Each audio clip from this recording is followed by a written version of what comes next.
Hi, I'm Lily, and this is my Fix-It post for the ball toss lab. So the first thing that I got wrong was section A, both part 1 and part 2. So A asks, identify the region when the ball was being tossed but still in your hands. So I had to identify that region for the velocity versus time graph and the acceleration versus time graph. And then color that blue and label it A1 for the velocity versus time graph and A2 for the acceleration versus time graph. So first, for the velocity versus time graph, I had said that the ball was still in my hands while being thrown from 0 to 0.75 seconds. This is because I looked at my position versus time graph and inferred that once there was a positive slope, that was when I had let go of the ball, because I know that the slope of the position versus time graph shows velocity, and I had thought that when you throw the ball, as soon as you let go, the velocity would increase based on the force you had pushed onto the ball when throwing it. I know now that that was wrong. So how I should have figured it out was by looking at where my free fall was. Free fall occurs when the only force acting on an object is gravity, and that has an acceleration of 9.8 meters per second squared. I know a velocity versus time graph, the slope of velocity versus time graph is acceleration. That is because of the equation final velocity equals initial velocity plus acceleration times time, which can then be shown that acceleration equals final velocity minus initial velocity over final time minus initial time. So the slope of velocity versus time graph is acceleration. And when there is a diagonal line, you know that the acceleration is constant, which means that this area right here is when the ball was in free fall. And based on the basic motions of throwing a ball, so you have a ball in your hand, you throw it while it's still in your hand, that's what we're trying to find. You let go, that's when free fall occurs, and then you catch it again. So anything before that free fall is when you were throwing it and it was still in your hand. So that would mean from 0 to 0.85 seconds, because free fall starts at 0.85 seconds. And then for the acceleration versus time graph, we know again that free fall occurs when acceleration is 9.8 meters per second squared, because that's the acceleration of gravity. And we know that that has to be constant. So we look at the acceleration versus time graph and see that over here, it is constant and it is negative 9.8 meters per second squared. So that is our free fall. And again, anything before that would be when we throw the ball and the ball is still in our hands. So again, from 0 to 0.85 seconds is when we are throwing the ball and the ball is still in our hands.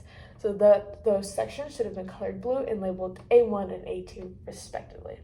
The physics principle being used to find this is free fall, because without free fall, we wouldn't have known when the ball had left your hand. So we wouldn't have known that at 0.85 seconds, the ball leaves your hand and free fall starts, and before 0.85 seconds, the ball is still in your hand while being thrown. On top of this, something else that I got wrong was the labeling. So instead of labeling them A1 and A2 respectively, I had just made a color coordinated key. So for the blue section here, I had made a blue dot and said toss but still in hands. So I should have instead just labeled A1 for velocity versus time graph and A2 on the acceleration versus time graph. Okay, so the other part of the ball toss lab I got wrong was in section C. I got question 1 and 3 wrong and part of question 4 wrong. C asks, determine the position, velocity, and acceleration at specific points. Question 1 asks, on the velocity versus time graph, label where the ball had its maximum velocity before the ball was released. Circle it, record the value, and label it C1. So on my graph, I did circle it, I labeled it, and I marked it as C1. The reason I got this wrong, though, is because my value was wrong.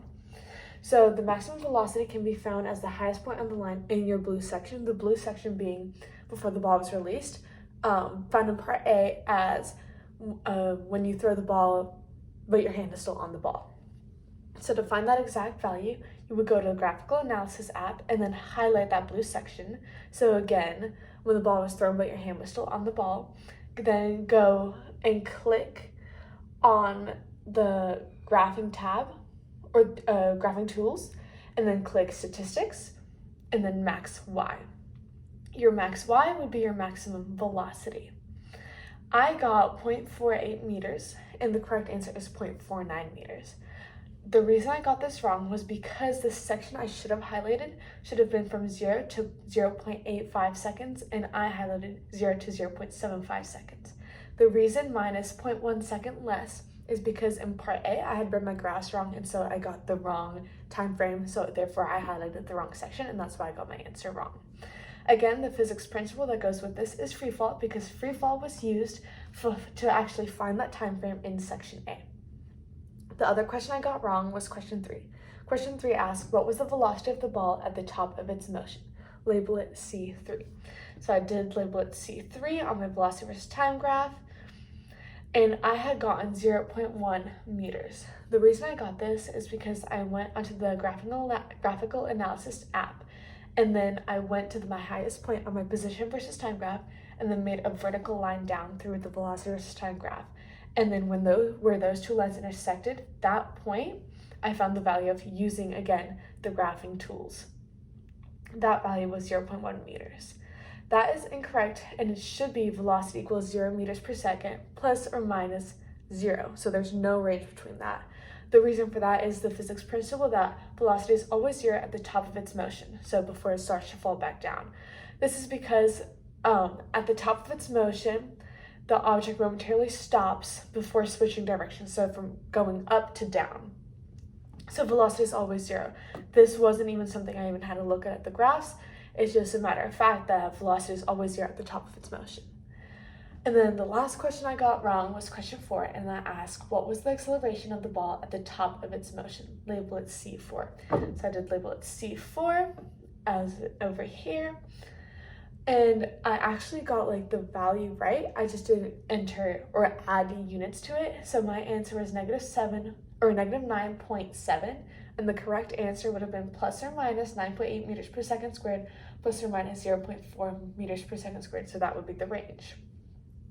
And this makes sense because over here at the top, if you just were to draw a vertical line down, you can do that since it's the same throw in the same time interval. You would be down over here where we had in part A labeled that as free fall. And we know that free fall is where gravity is the only force acting on an object, and the acceleration of gravity is 9.8 meters per second squared. So therefore, the answer makes sense for it to be 9.8 meters per second squared, well, plus or minus 9.8 meters per second squared, but in the sense of how I did my graphs, it would have been negative. And that also makes sense if I look over here, because a straight line is free fall. And the physics principle that goes with this again is free fall, just because we had looked at the straight line and could have known that that's acceleration, and it would have had to be -9.8 even without looking at the exact values, like going into my statistics.